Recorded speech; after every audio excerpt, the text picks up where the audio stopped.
Ačiū Jums, kad Jūs esate čia. Ne veltui ir mes atvažiavome čia. Aš tikrai suprantu situacijos jautrumą ir rimtumą.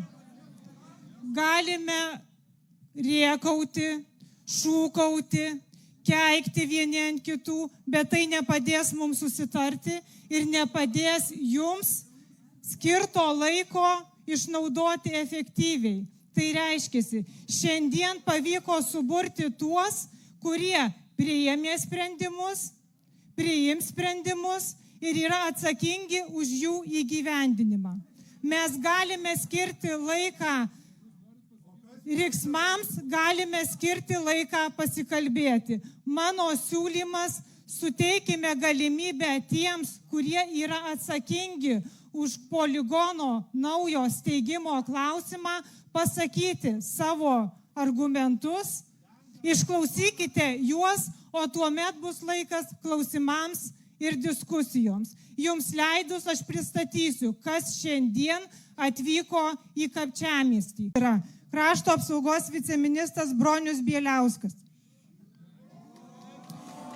Krašto apsaugos ministerijos logistikos departamento direktorius pulkininkas leitenantas Aurius Daškevičius.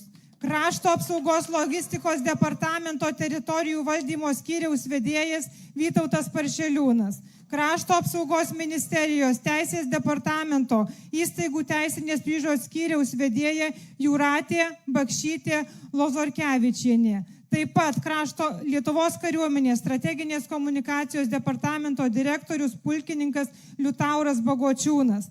Taip pat strateginės komunikacijos departamento medijų centro skyriaus viršininkas majoras Gintautas Ciūnis. Lietuvos kariuomenės mokymo doktrinų valdymo štabo viršininkas pulkininkas Vytas Andreika.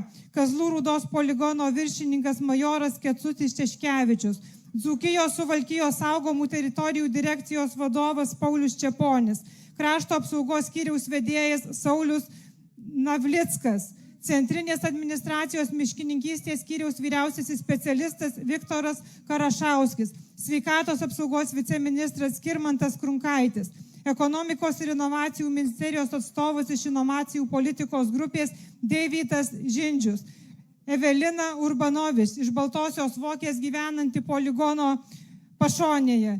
Taip pat žinau, kad su mumis yra, nematau arti, Valstybės sienos apsaugos tarnybos Varėnos rinktinės vadas Virginijus Raukalė, jums visiems gerai pažįstamas. Tai jums leidus mano paminėti žmonės iki 30 minučių informacija, kuri aktuali kiekvienam kapčiamiestiečiui, pasiruošęs konstruktyviai išsakyti.